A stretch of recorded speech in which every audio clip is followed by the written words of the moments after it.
I've got somebody that I want to match you to or bring up as your search selection, and they may not even know who you were at that point, but you're popping up as the recommended resource. My name is Melissa Lutz, and I am your host for today. And we have a special guest. This is Alan Johnson. He's the VP of Customer Experience at Ruoff Mortgage. So we're going to talk a little bit about that.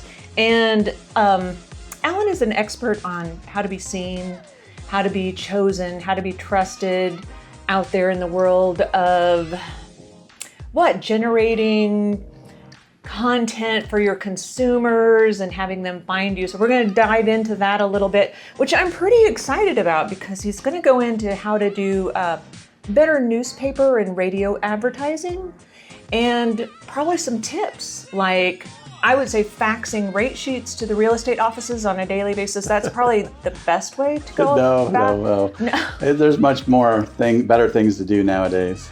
Well, that's going to be exciting to hear about. Now, hold on one second, because I did take the liberty of printing off some of your awards, certifications, accolades, testimonials. Let me see if I can find them. Hold on. All right. Oh, gosh. Let's see here. All right. Phew, this is Now, this is only a 20-minute podcast, so I may just hit the high notes. I hope that's okay. That works. And be sure that you speak into the microphone because they got to be able to hear you. Actually, this doesn't work. We never figured out how to make it work, so it's just for props and just for giggles. All right, so now my first question is a little bit goofy. So I was reading in here. Hold on. Chapter 57, paragraph 4. Okay, right here. So it says that you actually attended the Disney Institute.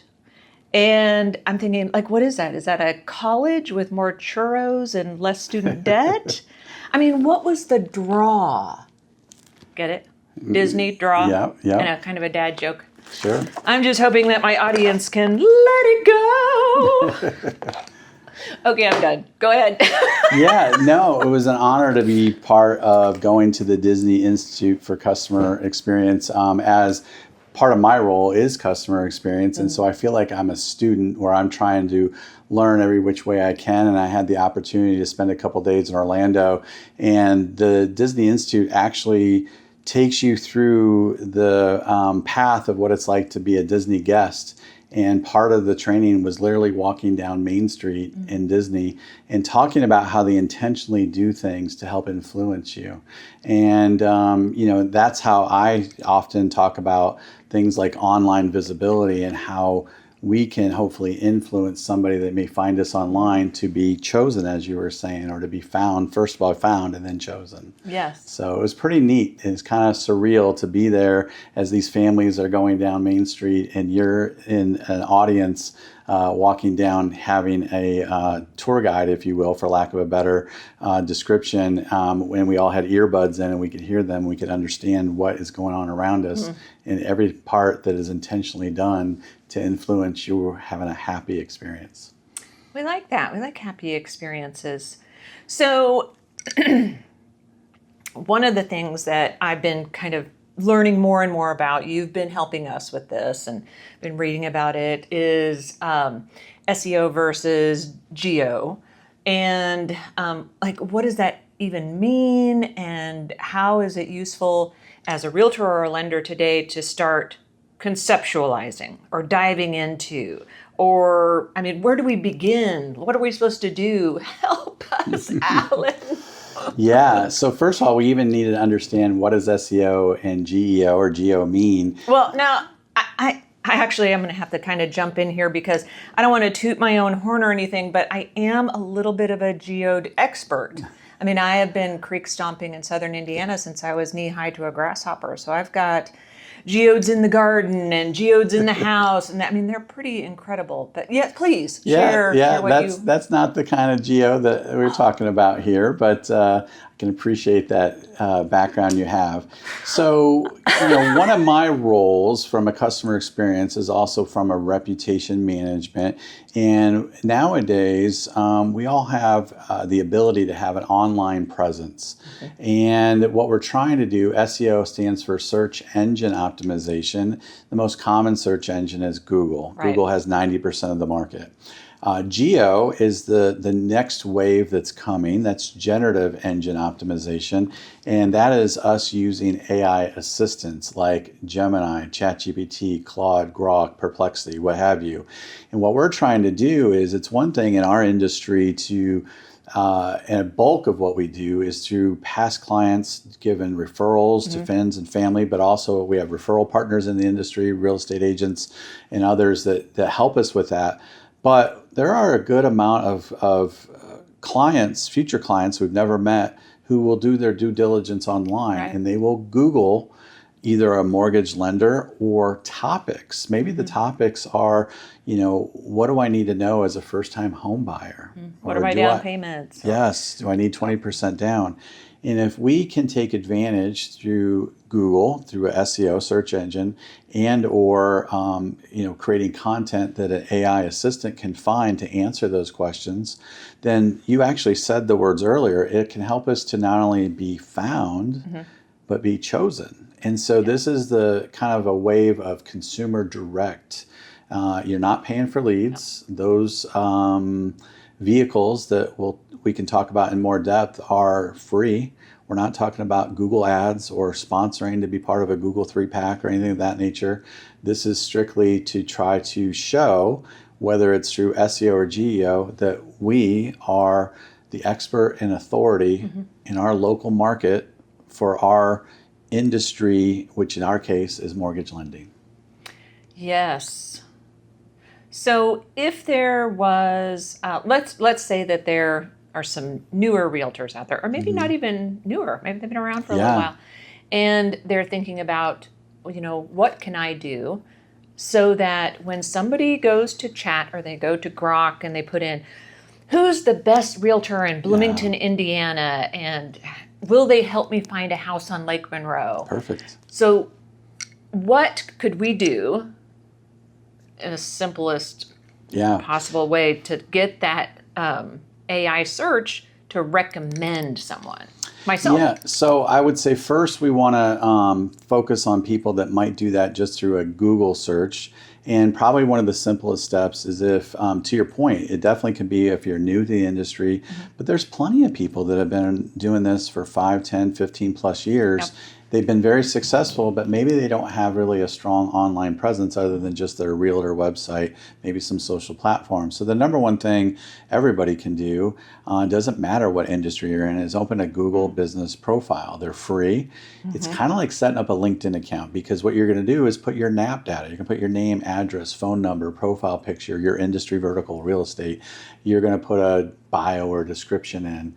But from that point on, to go back to your question about searching, then you're going to put relevant content. And that relevant content is going to be industry related, that talks about either that local market or about real estate in general. And you can do that through vehicles like a Google post, which is honestly, I find many of our real estate professionals that are partners of ours are already doing that on social media. Right. So we've all been told, use social media, use Facebook, use professional sites like LinkedIn. Well, this is basically taking the same strategy, taking some sort of a graphic or a picture that you put with a social media post, creating text that kind of explains that, hey, I'm authoring this article that shows I'm an expert in that market that you just mentioned.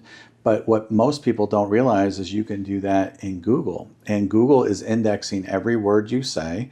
It's also taking those locational cues. So Bloomington, you mentioned, for example. And that's step one. The next step where you're going is, and where many clients will begin to go, is using an AI assistant like the ChatGPT, the Gemini.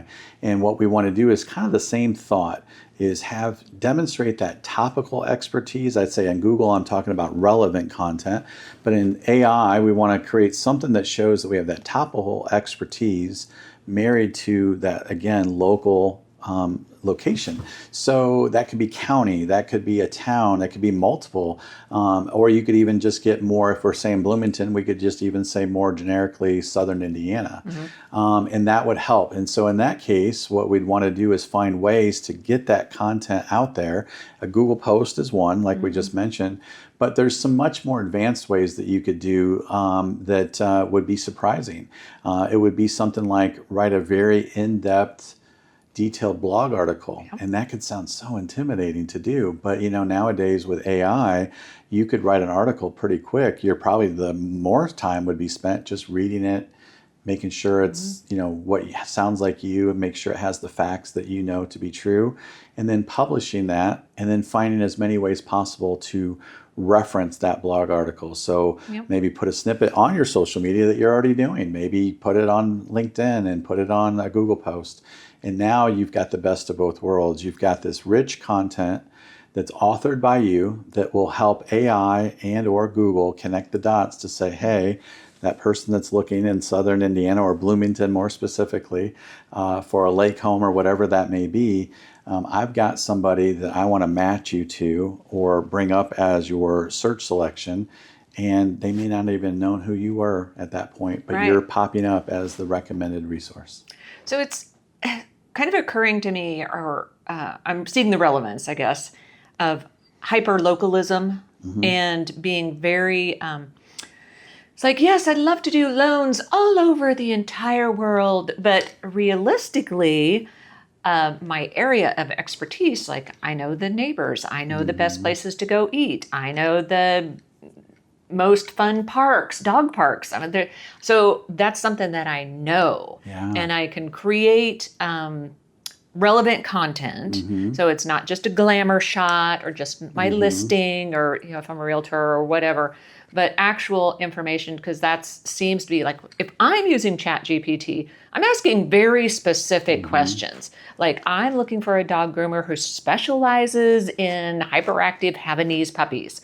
So I'm looking very, very specific, and Chat is actually giving me good information. I love that you just did a little presentation for us, and I love the just kind of the snapshot that Google is how you get found, but geo is how you get selected, how you get chosen. I really love that, because there are a lot of industry professionals that I follow, and I will see them everywhere.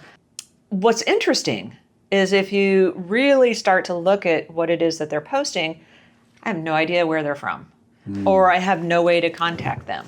I mean, they have beautiful pictures, or they'll have, something that's interesting that piqued my interest, that I looked at their stuff to begin with, but then I don't have any way to find out, like, where are you? Are you in Texas? Are you in California? I mean, I don't know.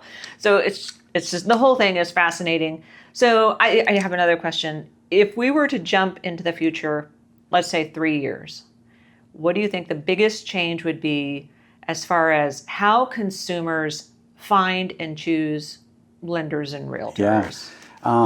So right now, I do a lot of presentations with referral partners and our own loan officers. And if I'm in a room of 20, 25 people and I ask, who has stopped Googling using a search engine, who has kind of moved fully into using an AI assistant like Gemini, Claude, Grok, ChatGPT, it's maybe one. I find that surprising. And so, but if you said who dabbles, who's like kind of uses it, but still uses Google like a lot, I'd even fall into that category to some extent. But we're all, when you say 3 years, I would see that needle moving quite a bit to where we're all using, or not maybe all at that point, but that number from 1 out of 20 moving up quite a bit. I don't know if it's 50% by then. But even if it has, let's just say it's moved to 50%, that's dramatic. That means they're beginning their content through AI. Right. But the amount of people that dabble will also greatly improve. And what happens is, when we talk about dabble, that means that they'll realize when there are more important decisions to be made, like choosing a mortgage lender and a realtor, especially when it's the biggest purchase of your life. Right. Like, I probably will use AI and not just search mortgage lender near me. Like it's going to be much more detailed. So I definitely think what happens now is we want to get ahead. We want to be an early adopter. Yes. So we want to still capitalize on SEO today in Google and searches, but we want to be thinking ahead because AI is here. It's a game changer. And if we can be setting ourselves up for as more people get more comfortable and moving towards using AI. So your example in 3 years from now, I think that almost all of our content and things we do are going to be around being found and being chosen through AI. I do real quick want to touch on what you just said. You really hit a neat perspective when you talked about even searching like a specific dog groomer. But even in our industry, ironically, you didn't know this, but I was working with another lender, loan officer on our team this morning, and we actually just did a Google post that was tied to an article about Fishers, Indiana. Yeah. But it was also talking about it being a dog friendly and had all this information about that. So to your point, if you're grown up in the area, you know the area really well, you don't just have to talk about mortgages. Right. You can talk about the arts district, the festivals that are coming up, the music concerts that are happening, things that the livability in terms of dog friendly, things of that nature. Those things will prove to both Google and especially AI that you really are an expert in the area, in addition to either a mortgage lender or a real estate agent. I love it. It's very, I was a little intimidated. Actually, I don't know if I was intimidated. I was more just like, I don't know. And recently I really delved into it and started doing some research and talking to chat. Tell me about this, tell me about that. And it's quite fascinating, and I'm pretty excited about it. But I had a hard time letting go of my BlackBerry. That was Me too. That was a minute ago. Keyboard. I know. Well, so it was my understanding that the corporate office kept you locked in a cubicle. You weren't allowed to leave. But what is this I hear about? You're going out and doing trainings? Yeah. Do you have to sneak out, or they give you a day pass or something? Yeah, now it's actually encouraged. So I have branched out a little bit here, but yeah, I've had the honor to come to our offices like we are right now, meet with our loan officer team, but honestly share these strategies with our referral partners. At Ruoff, we really are trying to add value. And, we've got a reputation as a lender that has fast, clear to close, has great customer experience and scores, and we've been awarded for those things. But we serve our communities, and it doesn't matter, small town, big town, we love to partner with those that are sharing the industry with us, like our real estate partners.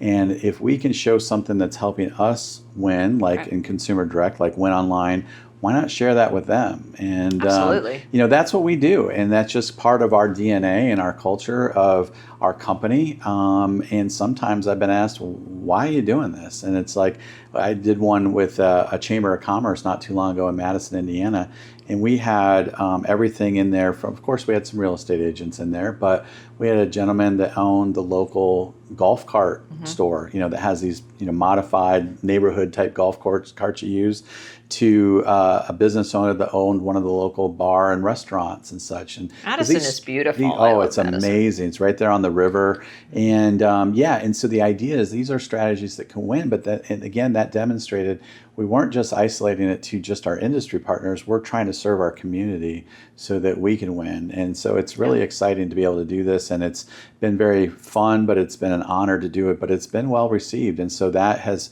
spawned me to get out of the office even more and to do more of those types of things. Well, it speaks to I would say, the fabric of our corporate culture. And it is much more far-reaching than just one loan officer talking to one realtor and closing a mortgage transaction. It's much deeper and much more, I don't know, it's special. I think that's why I came back. I was gone for a while and had to go find myself out there in the world, and glad to be back. And so it's very exciting. So we probably spent more time than we should have, but I know we kind of just scratched the surface of this topic. And if there is somebody out there, the audience is just booming for this podcast. I didn't want you to be nervous or anything, but I checked the analyticals yesterday, and we do have one subscriber, and yes. now listen, about 30 views. Okay. So it's kind of a big deal. Yeah. But anyway, if somebody is out there listening and this sounds like something that they would, if you'd like to have Alan in your office, message me or let me know, because we might be able to work that out. Yes. It's a possibility. So thank you so much. I really appreciate you doing this weird thing with me. It's only my second podcast, so we're working out the bugs, and it just is what it is. So one last thing. Now this is we're going to take a moment for a word from our sponsors. Do you hear anything? No. I don't hear anything. I don't have any sponsors. Not yet, huh? Yeah. So what that means is that if you or somebody is thinking about purchasing or refinancing a home, give me a call. I'm happy to help. And we do act a little silly and joke around on the podcast, but when it comes to financing one of the largest investments of your life, that's no joke. We take it very seriously. So thank you so much.